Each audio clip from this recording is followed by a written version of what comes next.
Ele pensou, ela deve estar embriagada. Ele disse: até quando você continuará embriagada? Abandone o vinho. Ana respondeu: não se trata disso, meu senhor. Sou uma mulher muito angustiada, não bebi vinho nem bebida fermentada. Eu estava derramando a minha alma perante o Senhor.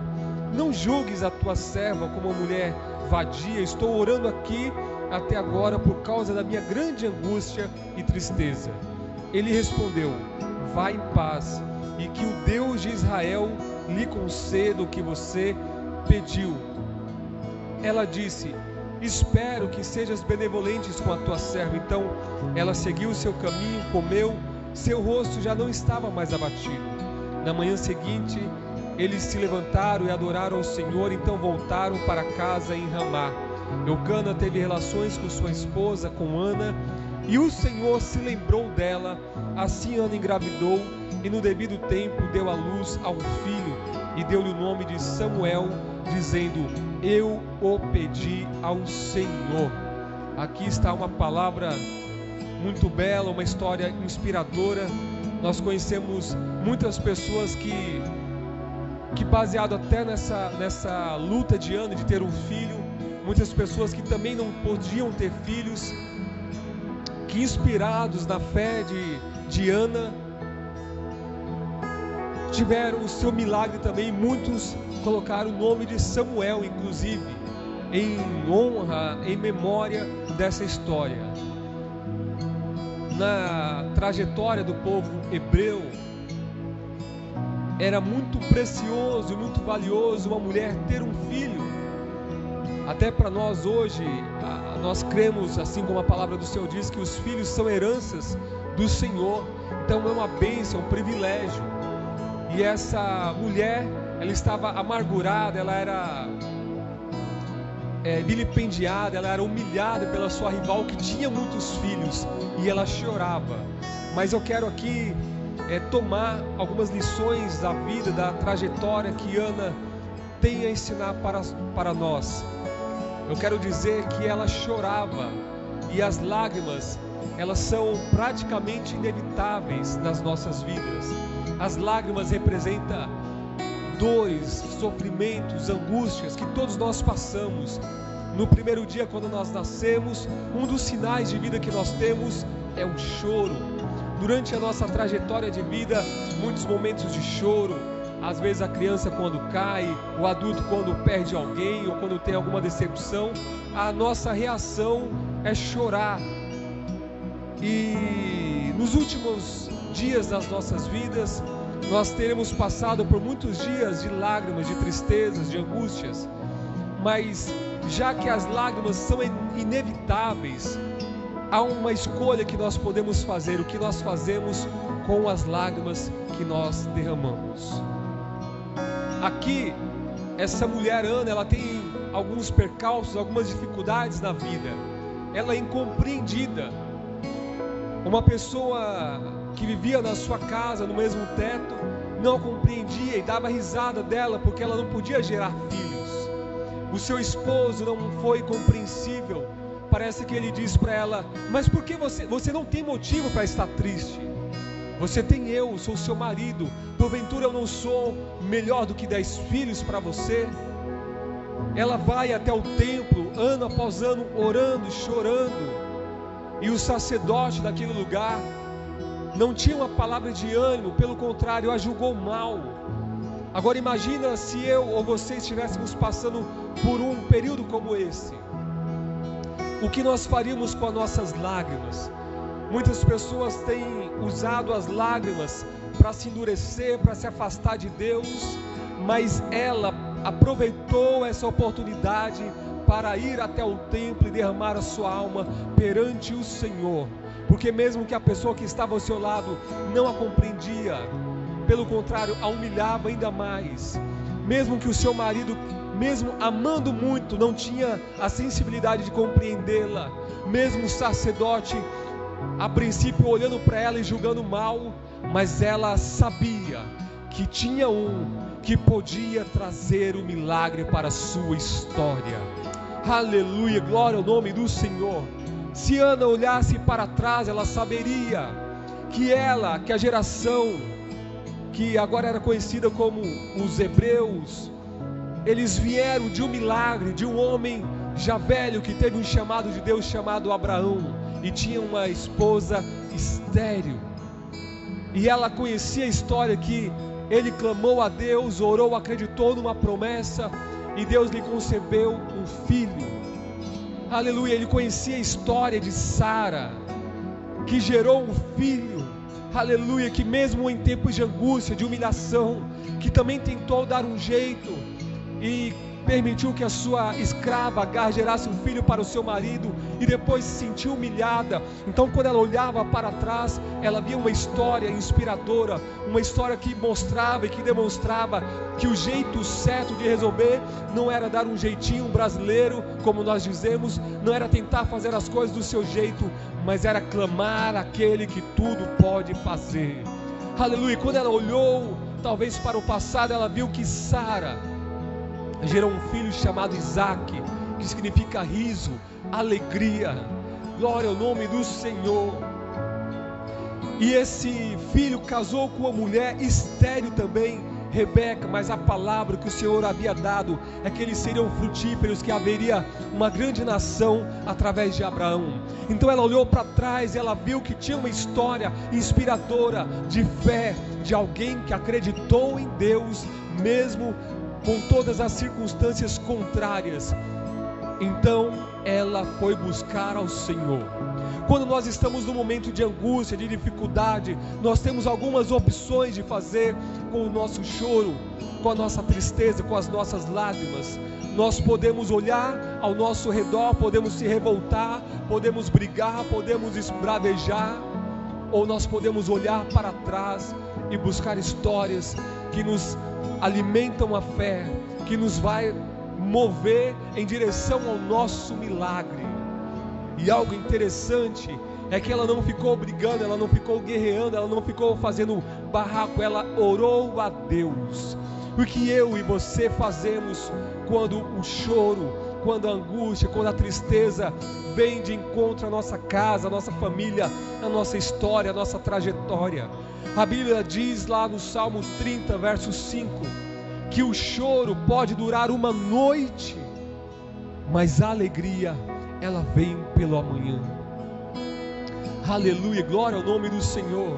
Não tem como falar de memória e não lembrar de Jeremias, lá em Lamentações 3:21, no momento de caos, de angústia, de tristeza, de ver o seu povo ali sendo deportado, de ver aquela crise na sua nação. Ele passou um grande dilema, ele teve a sua família distante, foi mal compreendido pelos seus, foi rejeitado pelos governantes, mas ele diz: vou trazer à memória aquilo que me dá esperança. Aleluia, as lágrimas são inevitáveis, mas o que você faz diante das lágrimas é uma opção. Ela poderia ficar olhando para o marido, para a situação, culpando alguém. Talvez ela poderia amaldiçoar a sua família, talvez a sua genética, mas a palavra do Senhor vai dizer que o Senhor havia fechado-lhe a madre. E às vezes, eu estava falando essa semana com o pastor Adel, as dificuldades que nós passamos na vida, na trajetória. A vida é imperfeita, nós somos imperfeitos, mas quando nós estamos diante de uma situação, o que nós devemos fazer é buscar ao Senhor para tentar entender. E muitas vezes, em momentos como esse, eu por muitas oportunidades aconselhei pessoas da igreja, pessoas da família, e muitas vezes quando eu passava por alguma situação, eu buscava a Deus para saber como entender aquilo, porque às vezes é fácil a gente falar para o outro: não olhe para Jesus, não olhe para as coisas, mas quando é nós somos desafiados a viver aquilo que nós pregamos. E me lembro de uma ocasião em que eu passei por um momento como esse, e a princípio eu tentei procurar uma culpa em alguma coisa, e quando eu fui para os pés do Senhor, o Senhor falou comigo: eu estou permitindo por algo. E foi um período muito novo na igreja, no início do meu ministério, E depois de um tempo eu entendi que aquilo foi uma preparação que Deus estava fazendo para que eu estivesse pronto e preparado para algo que viria. Eu não vou relatar por causa do tempo, mas foi uma das experiências que eu tive de procurar olhar para Deus e buscar nele uma resposta. Porque quando nós entregamos a nossa vida a Jesus, Ele é o dono da nossa trajetória. Ele é aquele que fecha a porta, Ele é aquele que abre portas, é aquele que faz o milagre, mas também que retém o milagre na hora que não é o momento.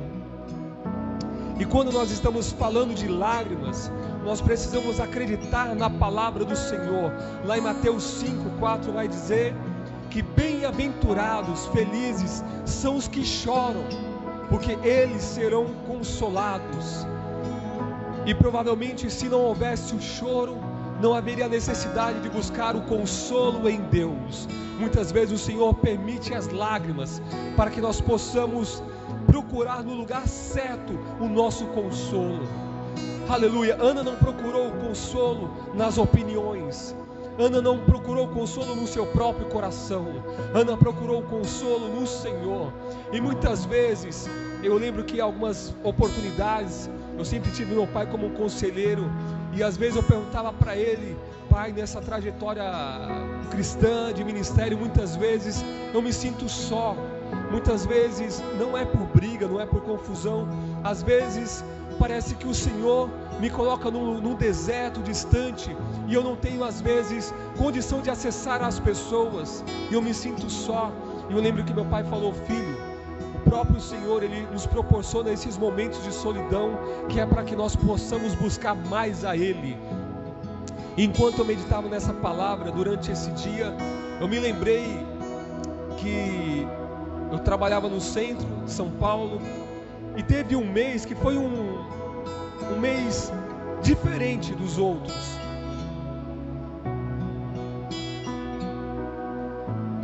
Naquele tempo, é óbvio, a gente não tinha tanto acesso ao celular como hoje, mas já tinha, né, a gente já tinha esse ato de ligar, de conversar com os familiares. Eu morava longe dos meus pais, dos meus primos, mas eu tinha um hábito de sempre estar conversando com eles, de mandar mensagem, deles mandarem mensagem para mim.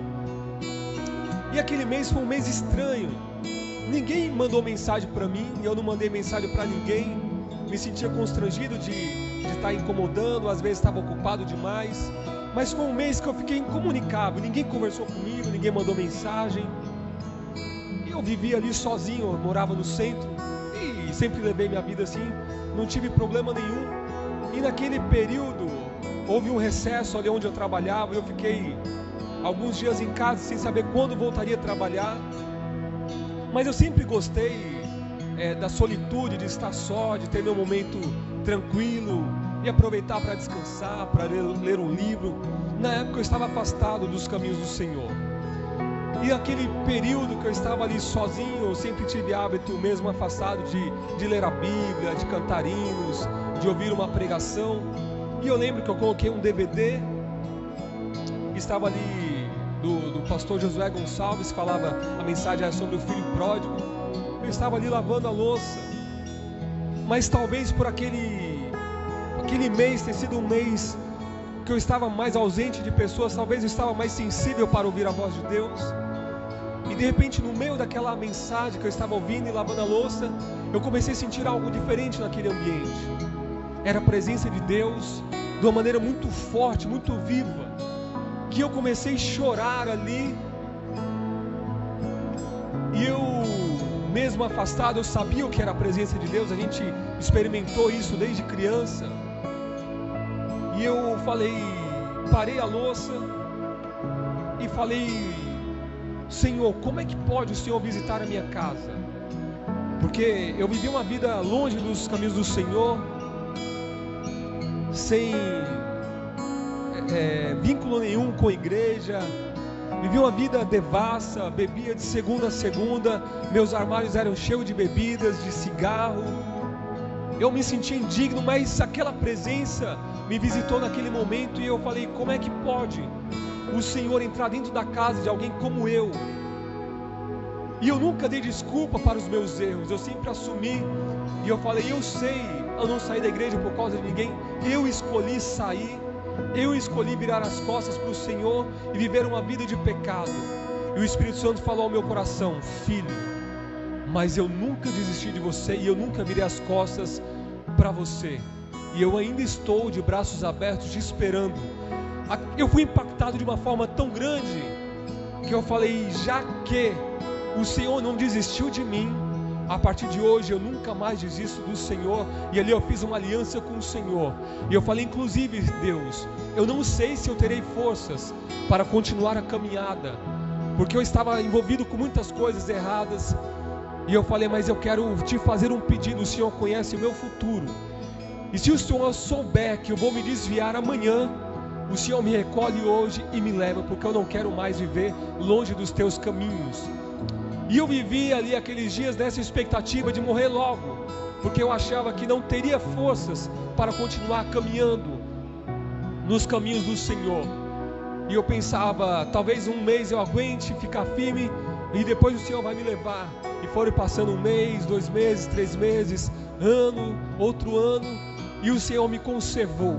Mas eu quero dizer que mediante as lágrimas, talvez a solidão, eu não estava doente, não tinha perdido nada, mas aquele momento de solidão que eu estava ali me fez talvez ter o coração mais quebrantado a Deus.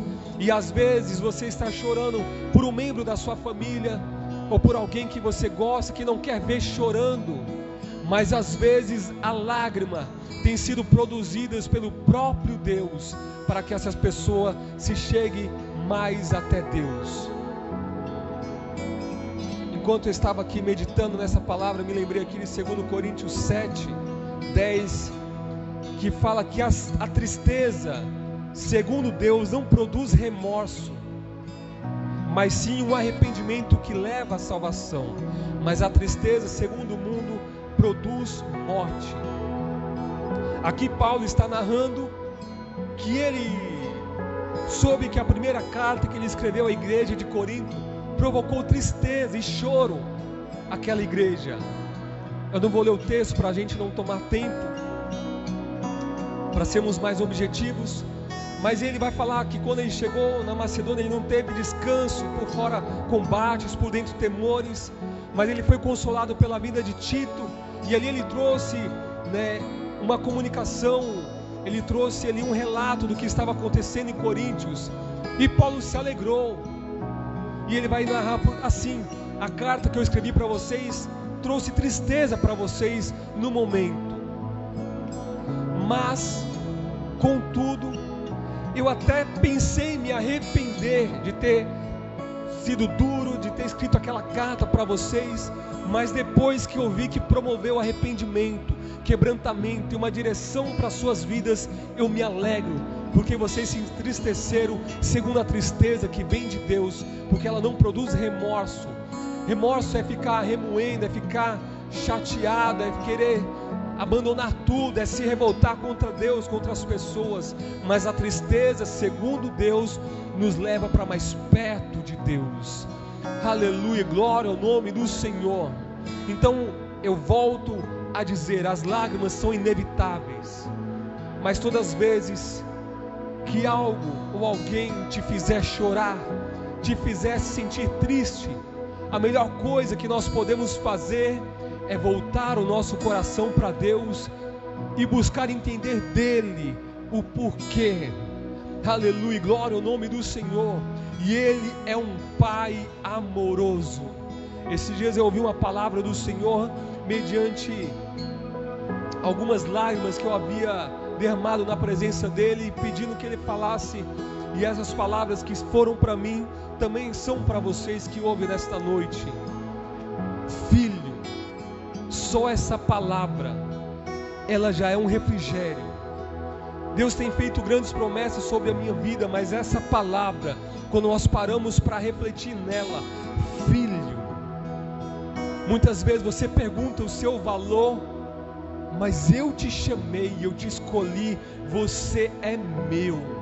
Se você parar para ouvir essa voz que fala com você, como falou comigo e muitas vezes na minha trajetória de vida, a Bíblia diz que mesmo a mãe que amamenta um filho pode até se esquecer do filho do seu ventre que ainda está amamentando, mas diz o Senhor para mim e para você: mas eu todavia jamais me esquecerei de você, porque eu os trago gravado nas palmas de minhas mãos. E mediante esse quebrantamento do coração de Ana, que se derramou ali perante o Senhor, a Bíblia vai dizer que o Senhor se lembrou de Ana. E se lembrar aqui não é porque havia esquecido, a Bíblia ela tem uma linguagem antropopática, antropomorfófica, que ela traz para a linguagem humana aquilo que está no mundo de Deus, algo que é muito além da nossa compreensão, mas que nós possamos entender. Então não é que Deus havia esquecido, Deus estava contemplando ela, estava vendo que cada dia mais aquelas lágrimas a estavam aproximando, até que chegou o dia dele abençoá-la com aquilo que havia no seu coração, porque Deus sempre tem o melhor para dar para mim e para você. E ela concebeu e gerou um filho. E tudo que Deus nos dá, tudo que Deus faz para nós, não é apenas para a gente se alegrar no momento, porque Deus, Ele age por um propósito. Ana queria um filho, a nação de Israel precisava de um profeta, porque vivia um tempo de apostasia, um tempo em que Eli havia se voltado mais para os filhos do que para Deus, estava passando a mão na cabeça dos filhos e desonrando a Deus. Então a nação de Israel clamava por um homem de Deus que se levantasse. Nos próximos capítulos vai dizer que a palavra do Senhor era rara e também as visões naqueles dias, mas Deus tinha um projeto, tinha um propósito na vida de Ana, que era gerar um profeta e entregá-lo para Deus. Talvez se Ana tivesse recebido o seu milagre no início, ela teria retido a bênção, mas no momento certo ela teve coragem para entregar ao Senhor aquela bênção, e ela vai depois gerar outros filhos e filhas, porque tudo aquilo que o Senhor faz é infinitamente mais do que aquilo que pedimos ou pensamos. Salmo 126, 6 diz que aqueles que saem plantando as sementes, regando e chorando, com certeza voltarão colhendo os seus feixes com alegria. Eu quero dizer que tudo aquilo que eu, que você, que nós temos feito para Deus, que nós temos entregados para Deus, muitas vezes o Senhor vai promover dificuldades, angústias, perseguição, incompreensão até, para que nós possamos regar as sementes da nossa trajetória de vida com lágrimas. As lágrimas para Deus têm um grande peso, aleluia, elas são recolhidas, elas não ficam no chão, elas estão diante do Senhor, e há uma medida para todas as coisas. E talvez, meu irmão, minha irmã, meu amigo, você não derramou a quantidade de lágrimas necessário para ver o seu milagre acontecer. Aleluia. Eu lembro de um salmo agora, não sei se é o 66, que diz assim: que o Senhor permitiu que passássemos pelo fogo. As pessoas cavalgaram sobre nossas cabeças, mas até um lugar espaçoso o Senhor nos trouxe. E o texto vai dizer que o Senhor nos provou como prata. A prata é levada ao fogo, e o ourives, ou aquele que trata a prata, ele tira da prata e olha, e enquanto há impurezas ele coloca no fogo de novo, e quando as impurezas vão saindo, ele traz à frente, ele olha, e quando começa a ver o seu reflexo espelhado na prata, quanto mais limpa ela vai ficando, mais o reflexo daquele ourives que está trabalhando na prata vai sendo refletido. E o Senhor tem feito comigo e com você isto, tem nos levado ao fogo. Nós choramos, nós clamamos, nós pedimos a Deus um socorro, e Ele tira, dá um alívio para a gente, tira um pouco da prova e olha, diz: não, ainda não está pronto, deixa eu colocar um pouco mais no fogo. Aleluia. E nisso você vai chorando, eu vou chorando, nós vamos se quebrantando, nós vamos nos despindo do nosso orgulho, aleluia, dos nossos sentimentos de soberba, das nossas vaidades, vamos se quebrantando, e Ele vai colocando no fogo e vai dizendo: agora sim, Aleluia. Vai chegar o momento que Ele vai olhar para mim e para você, vai dizer: agora chegou a hora do seu milagre. Portanto, quando você ou eu passarmos por isso, eu oro ao Espírito Santo que possamos lembrar que mediante as dificuldades nós possamos não olhar para as pessoas à nossa volta, não julgar, como eu vejo às vezes as pessoas falando de pessoas que nem estão perto. Às vezes as pessoas culpam as suas dificuldades de vida aos governos, a um prefeito, a um presidente, a um motorista, a tantas coisas, mas não olha para si e para Deus. Mas que nós possamos ter essa consciência de olhar para Jesus, que é o autor e consumador da fé. Aleluia, que Deus abençoe em nome de Jesus. Guarde essa palavra no seu coração, amém?